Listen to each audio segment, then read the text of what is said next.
Good morning guys! Welcome back to my channel. I'm Josephine. This video I want to share with you guys our trip going home to our province with my family. After 4 years, syempre we are excited to see our family. Super tagal talaga bago kami umuwi dito sa province. Pero yung mother ko is lagi naman siya umuwi halos every year. So ako is 4 years talaga. Super tagal na. So miss na miss ko na yung family ko, lalo na yung lola at lolo ko. Ayan, konting push na lang, malapit na kami sa bahay. Then, after namin magpahinga, pupunta kami ngayon sa kasal. And after ng kasal, magpapahinga ulit. Tapos, another kasal ulit. Ayun.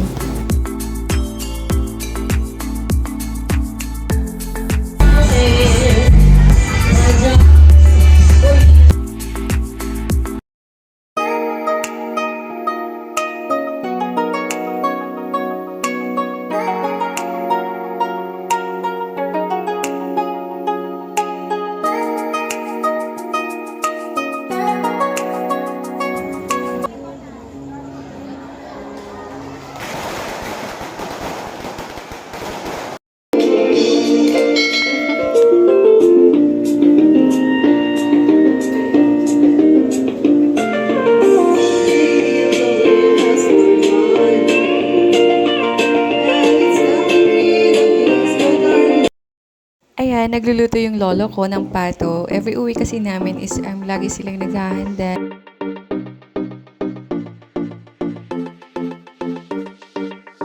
Naisipan namin na pumunta sa ilog kasi titignan namin or magpapapicture kami dun sa mismong proyekta ng barangay dun sa may tabing ilog. Super ganda niya.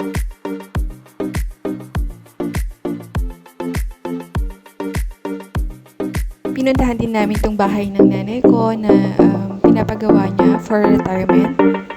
And after a long time talaga, and nakita din kami ng best friend ko, mga ninang ko, and my family. So, super happy talaga ako na nakauwi kami. Ito talaga yung nakakalungkot na part, yung uuwi ka na naman, babalik ka na naman sa city kasi kailangan mo mag-work. Pero syempre, kailangan natin talaga mag-work kasi hindi tayo mayaman. Thank you sa lahat ng nagbigay ng bibingka.